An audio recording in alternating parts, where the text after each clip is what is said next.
one-stop shop for wrestling talk. We're talking champs v contenders, rookies v vets, and shoots v works. I am your host, the Triple Crown Champ. Let's get into it. So, welcome back. Today we are talking about a round of releases, the latest round of releases from the WWE of superstars who have been cut from the roster, either or not had their contracts renewed. Now, some of these names are, you don't understand why, and it's going to break our heart a little bit for some of these, but let's go through it. I'm with you.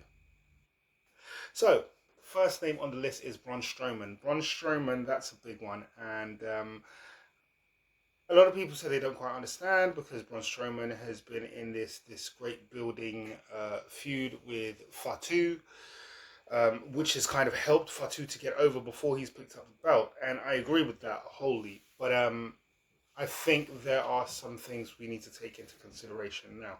Braun Strowman wasn't the youngest man when he broke onto the scene of WWE. He had significantly been in other professions before that. I think we always have to look at people that size and remember the things that Andre the Giant went through. And I say that because I have mentioned on this channel, on other videos, that I am a big fan of documentaries. Documentaries of every yoke, but if I can catch a wrestling documentary, I am... I have seen many documentaries, a lot around Andre the Giant and the pain he went through towards the end of his life. And I worry about some of my favorite wrestlers. There are some wrestlers that are absolutely huge that you can see have an issue. Unless I'm mistaken, I have heard stuff about the great Khali as well that has great difficulty in his life now, as a matter of fact. There was a period I think everybody knew about where he lost more weight and he got more lean and he looked pretty good, but as I understand it now, it's not great. The Big Show. I'm glad the Big Show retired when he retired, and I'm glad the Big Show didn't win more titles. That's not because I dislike the Big Show. I very much love the Big Show. I loved him when he was in WCW and he was simply just the Giant. But the thing about the Big Show is there has been a lot of talk about Big Show's health also, as far as not necessarily him keeping healthy, but him being the size he is.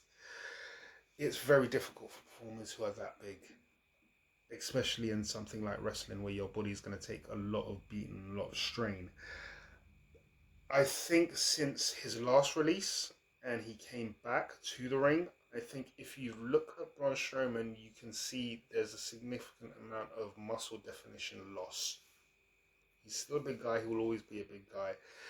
He was a power lifter, so maybe not lifting as intensely as he did in his younger years has something to do with it. Maybe it has something to do with his age as a whole.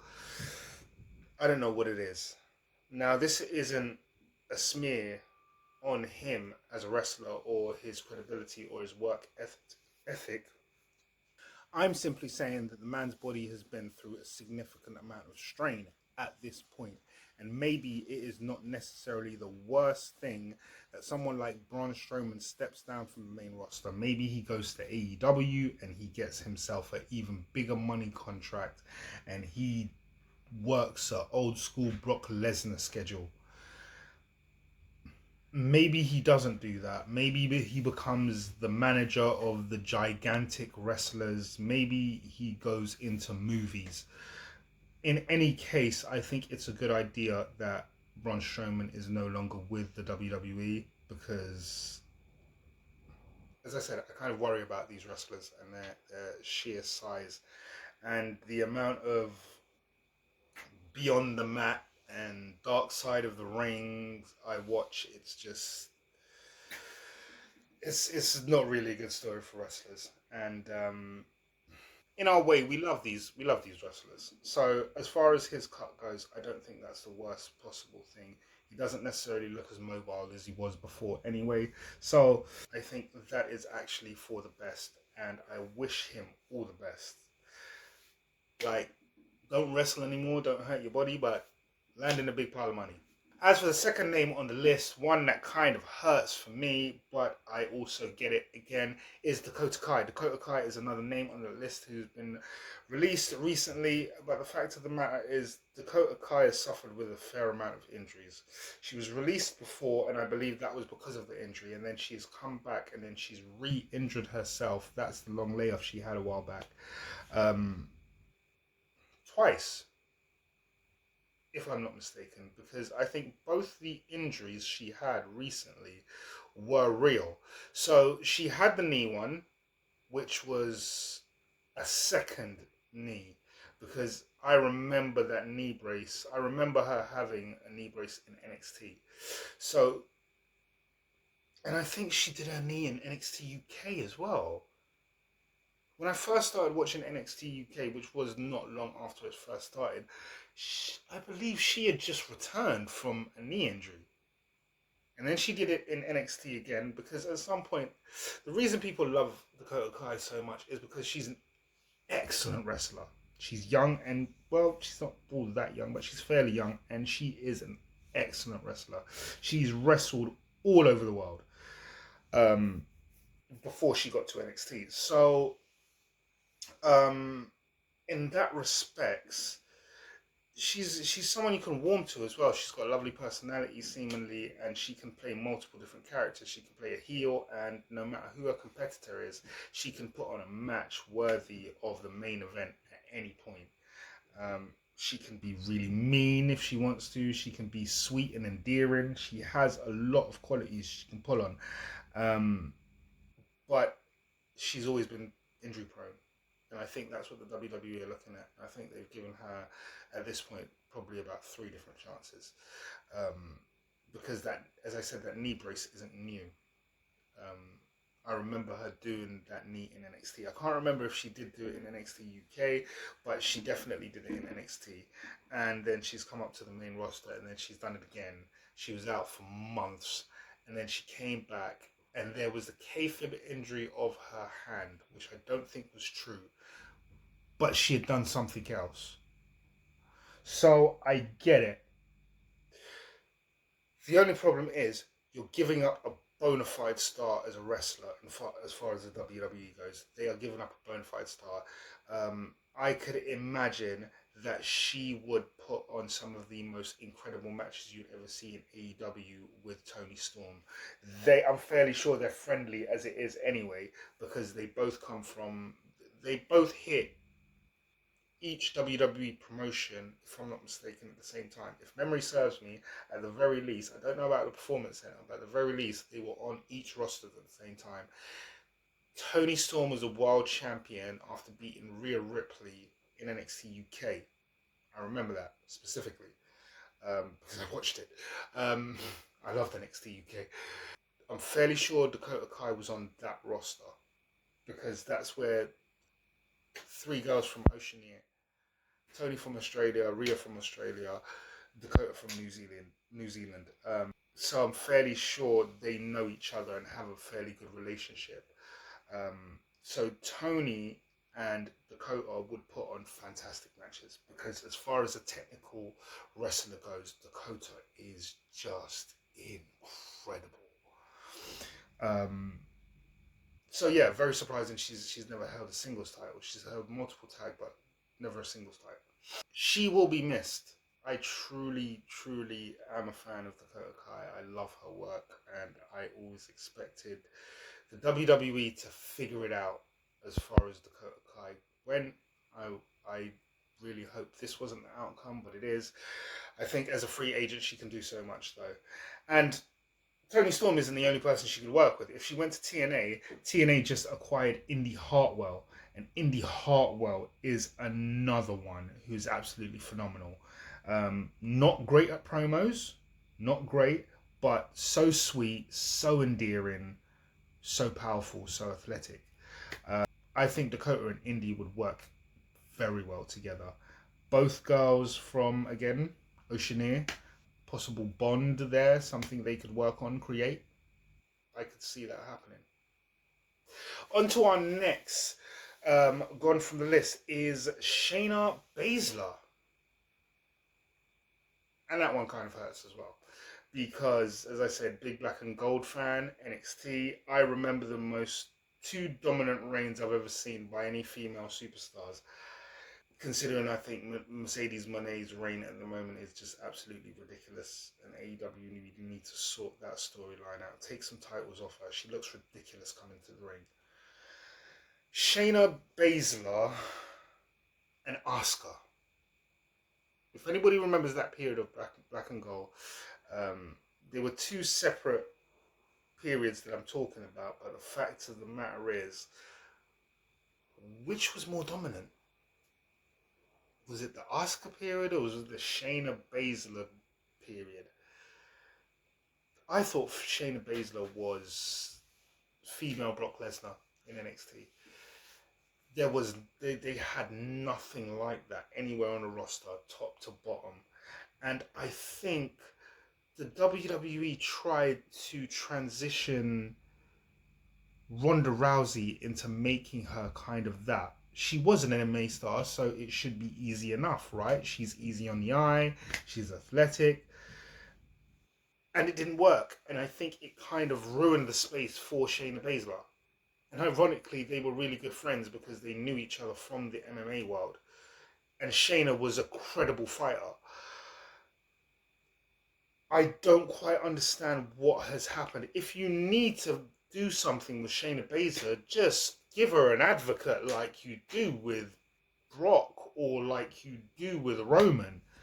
She's not great at promos. She fumbles her words. It's kind of like Scott Steiner. But the fact of the matter is, she is phenomenal in her presence in the ring and her ability to work with the girls. Because I bet you never know that Shayna Baszler's fairly sweet. I picked that up from, you keep noticing all the girly, fun, sweet TikToks or whatever when you accidentally come across them and the girlies are just being girls in the locker room. A whole lot of those are shot by Shayna Baszler. It's, you never would have thought, but in any case, I think that's a big loss. She goes anywhere and she's a superstar. Just give her an advocate. Give her a tiny little blonde or redhead or something to be her advocate. And she just beats up everybody. Because that's what she used to do. And it worked on NXT. She was so ridiculously over in the sense that she was just hated. And now she's... no one cares. I think the WWE ruined Shayna Baszler's character. I don't think it's lack of Shayna Baszler working. I think Shayna Baszler will always be a workhorse. I think WWE screwed the pooch on that one. So, let's move on to the disillusion of Metaphor. Oh my god. Why? Why? Just why?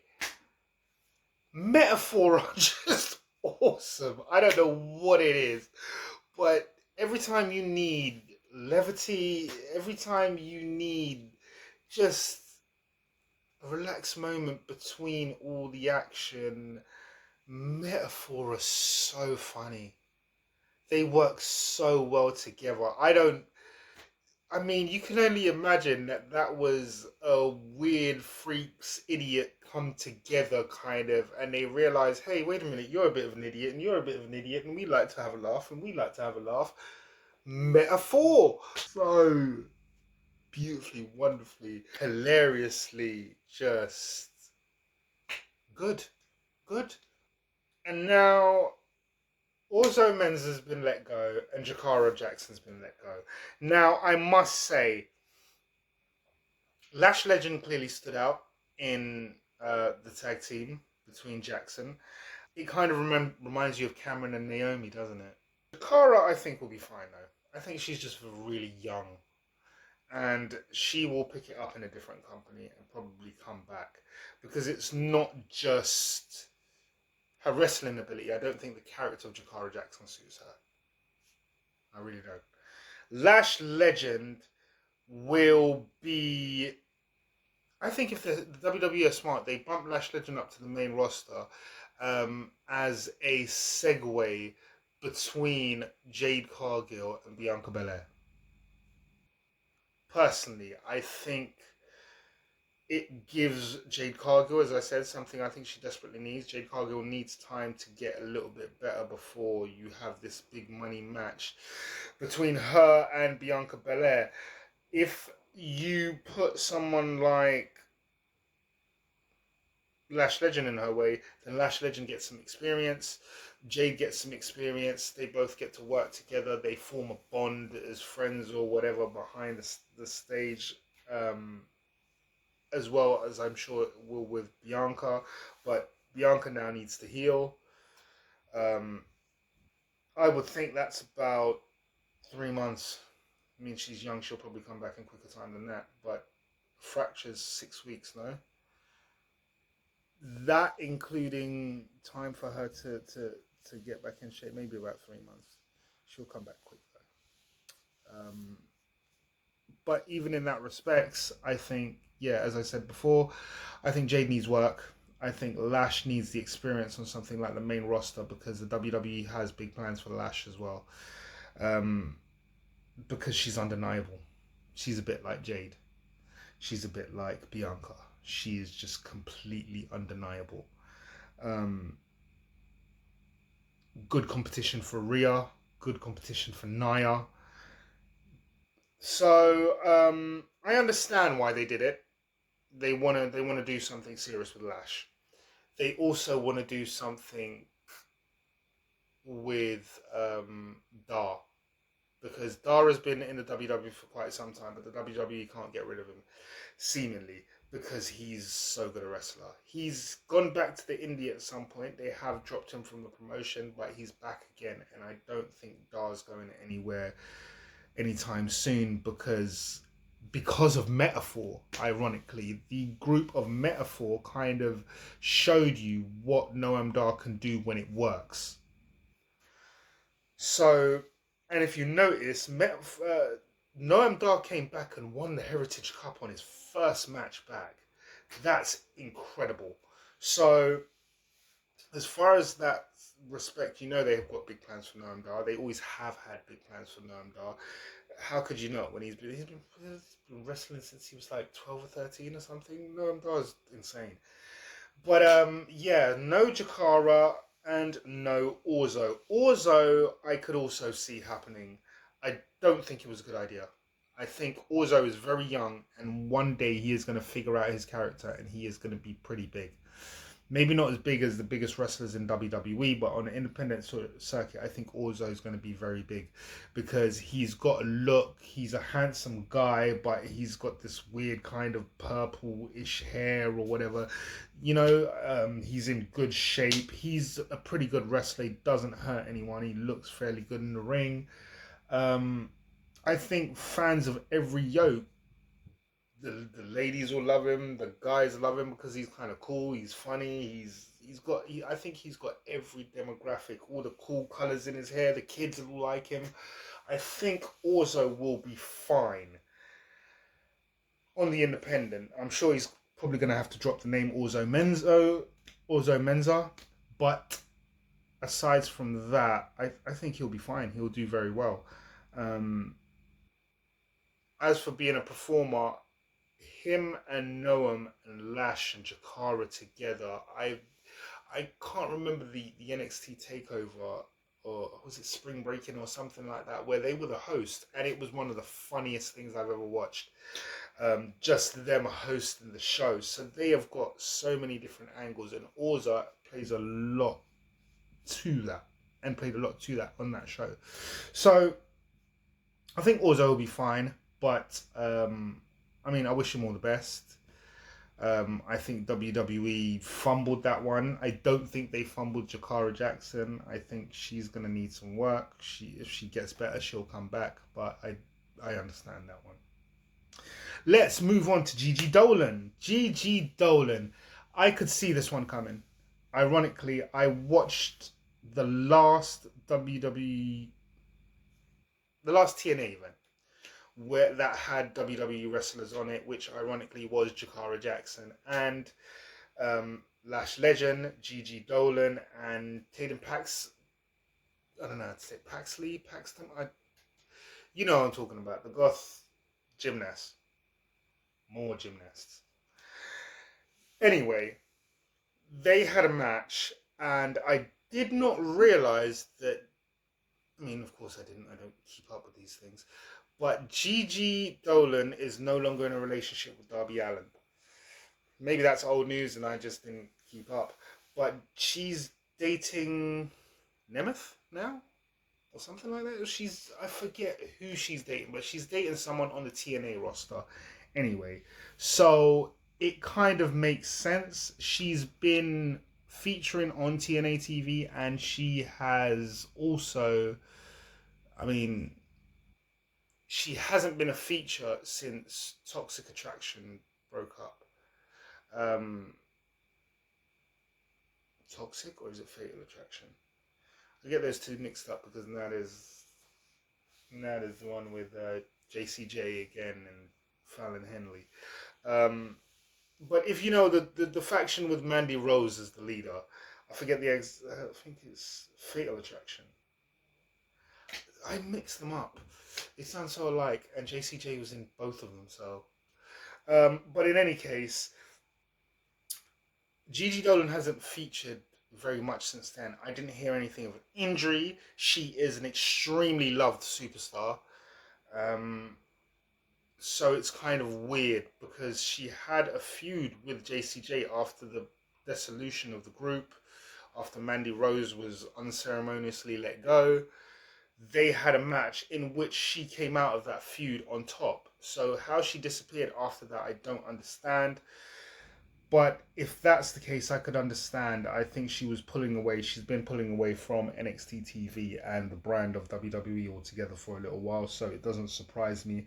Perhaps she even asked for her release so that she could go to TNA and work with her boyfriend. We'll see how a no compete clause work, or even if she has one. We'll see what happens in that respect. But Gigi Dolan will be missed. Will be missed. Let's move on to Cora Jade. Cora Jade is a superstar, another superstar that may have been surprising for some people, but not for me. And the reason I say that is because I have watched Cora Jade since she showed up on NXT with the skateboard, and I thought she was absolutely awesome. And I hate skateboards, and I loved her on a skateboard, and her look and her style was not cutesy, sweet, I'm beautiful girl. She had some edge to her, and I like that in a character, especially a female character that relies on something a little bit more than your beauty and perfect smile. I like to an edge, attitude, something. And Cora Jade had that. However, being such a big fan of Cora Jade and watching Cora Jade for the amount of time I've watched Cora Jade, what I did notice about Cora was that once she did her knee, because I think she was supposed to win the title. The way the progression of a title run looked like she was going to win a title, and then she did her knee, and then she was out. And I think she came back and she changed the character. She broke the skateboard over the back of Roxanne Perez, and that was a brilliant storyline. And she annihilated Roxanne Perez, and then she was off TV because she did her knee. ACL, MCL, whatever it was. But cruciate, the worst injury you can have in sport. She did that. She came back. She wasn't the same. She worked the villain angle. And soon after that, did it again. So she was off TV. And every single time she came back from the knee injury, she visibly moved differently. I spoke about this in my last video about Charlotte Flair, and that you could visibly see Charlotte Flair's movement and how stiff she was, and that the knee wasn't okay. I could see the same thing in Cora Jade. They couldn't put the title on Cora Jade. I believe that NXT wanted to put the women's title on Cora Jade and couldn't put the title on Cora Jade, and that led to Roxanne Perez becoming who Roxanne Perez is right now. I think it funny sometimes because I look at Roxanne Perez and I'm fairly sure Roxanne Perez should have been Cora Jade. Injuries. You got to stay fit in wrestling. So for that reason, it doesn't surprise me that Cora Jade was let go. Also, I mean, we're not going to go into it. I'm not picking sides at all, but there is the question of her mouth. And we're back to Darby Allin. So, yeah, I understand why the WWE might have let her go. So, on to Kitana Chance and Caden Carter. Now, this is a very interesting one. I find it because Kitana Chance and Carter, I believe that they're a little bit too small. I understand that that is workable in certain situations. When you look at someone like Roxanne Perez, when you look at someone like Alexa Bliss, these things are workable. However, I don't believe that Katana Chance and Caden Carter could work as singles competitors. They are very much tied to each other. They are very much tied to the party girl image. The idea of the keg stand as their finisher, it's very much woven into their personalities. I think perhaps the WWE could have maybe given them some time, sent them back down to NXT, got them to work on other gimmicks. Because I don't believe the college girls party, keg stand, whatever. I don't think that worked once they got to the main roster. Not to mention, the WWE seemingly diluted their image. They used to come out with glow rods, and it used to be a real kind of party when they came to the ring. They kind of got rid of this. We've seen this many a times. We saw this with Elias. We saw this with Adam Rose with the Rosebuds when he came out and everyone was partying and it just didn't transition to the main roster. So for that reason, I understood why Chance and Carter went. I felt a little bit sorry for them. I wanted to see them do more. I wanted to see them go higher. I wanted to see what they could do because if we're really being honest, I don't think there is any authentic, straight up female tag team. There is. Who is the female version of 3D? Who is the female version of the Road Warriors? We still don't have a lifelong female tag team. And I'm trying to think. I'm trying to think to myself. I'm sure that there's one or two at the moment, but within the sphere of the WWE, there isn't. There just isn't. So if you're a fan of the mainstream, then that hasn't been created yet. I do know people like Thunder Rosa, and there's other people that have done certain things. I mean, Chris Statlander is not exactly a tag team wrestler, but she's done a lot of tag team stuff. Uh, Quite literally the best we have is probably Liv and Raquel because they've held the belt so many times and they were before a tag team. So before Liv picked up her accolades, they were authentically a tag team before that and they worked well together. The smaller competitor and the larger competitor making a complete tag team. So yeah, I think it's unfortunate for Chance and Carter. Maybe they should not break up. Maybe they should just hit the indies together because, as I said, there is no tag team for the ladies that I know of that is stratospheric and massively famous, well known across the world. Um, I thought that PFC could probably be that. When I looked at Sonya and Zoe, not Sonya, Shayna and Zoe together, I thought that was possible, but now we know that won't be possible. So let's move on to Eddie Thorpe. Now, Eddie Thorpe is a wrestler I didn't know much about at all, never heard of him. He very much impressed me though. When he came about, I thought it was a bit generic. I thought he was a little bit like Ethan Page. The build, the look, the way they kind of wrestled was a lot the same. And for that reason, I didn't take too much interest into Eddie Thorpe until he had the triple threat between himself, All Ego Ethan Page, and Trick Williams. in that match, I saw that Eddie Thorpe was a very good wrestler, an exceptional wrestler, and I would say probably pound for pound as a wrestler, probably better than Ethan Page. So I'm very surprised that Eddie Thorpe was the one let go, especially since he hasn't been with the company all that long. Or Ego hasn't been in the company very long, and I don't think Eddie Thorpe has, unless I'm wrong about that. And he was acquired some time ago, and he only just became famous. But from what I understand, Eddie Thorpe has been around for a while now. That brings us to Riley Osborne. Uh, I don't quite know what to say about Riley Osborne. He didn't quite impress me. I saw him a few times on the lead up to him joining Chase U. He had some matches. Um, there was a storyline between him and Thea Hale, where Thea Hale was desperately in love with this gorgeous guy or whatever, and that ran its course. Other than that, I simply seen him just get squashed time and time again. No matter what match he's in, it's a tag team. Even when he was in Chase U, he just consistently lose. Now, there's nothing that seems special about him. He's a bit of a high flyer, but there's no standout. So I can understand why Riley Osborne was let go from the company. Is Gallus, and I keep saying this, I've said this in several videos, I really like Gallus. I really like Gallus.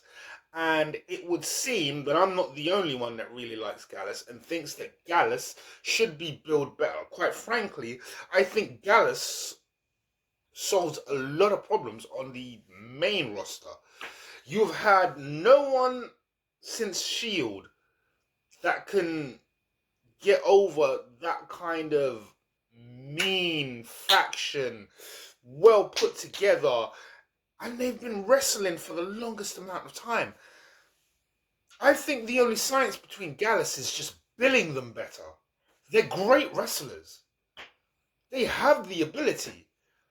From what I understand, I quite literally just read an article this morning that says Gallus have been training The Rock. Like all the work the Rock's doing when he comes back into WWE on the Gallus. That's who's been working with him. Because they're big, strong boys, like the size of The Rock. He can't be wrestling with a small guy. He needs someone of some size. The Gallus boys. The Gallus boys. Because the Gallus boys train each other. There's three of them. And they've all three of them been wrestling for years. Years. Like a long time. I don't mean a short amount of years. I mean a long bloody time. So as to why Gallus are just never given the respect they deserve, I don't think. So yeah, Gallus has been let go. And understand that when I say Gallus, that means three people. It's not just Wolfgang, and it's not just Mark, and it's not just Joe together. It's all three of them. They've gotten rid of Gallus again, and I for the life of me, I can't figure it out why they would do that. Dakota Kai, that hurts. Shayna Baszler, that hurts, because I know what Shayna Baszler could be. I hear conflicting reports about Gigi Dolan. There is an article, some of us may have seen it, that says that she's a bit lazy, she doesn't work that hard. But then again, I think there has to be something said about a person when their partner is in a different company. When when they're away from their partner, their loved ones, and they really just want to be in closer proximity to that partner, it tends to manifest itself in different ways. That is very ironic because apples and oranges. Another couple I looked at this morning that seem to be doing quite well, and especially because they are in proximity to each other. Zelina Vega and Aleister Black. That was nice to see them cutting videos together and being together and being able to experience each other a little bit more frequently. I think these things matter. So when your partner is another wrestler or maybe works backstage within the production company, when your partner works in the wrestling business and you don't get a chance to see them very often, I think that can affect the wrestlers on the roster, those wrestlers especially, and it might manifest itself as not giving as much effort. It might manifest itself as any myriad of different things. But something tells me that Gigi Dolan was going through this for quite some time, because before that it was Darby Allin, um,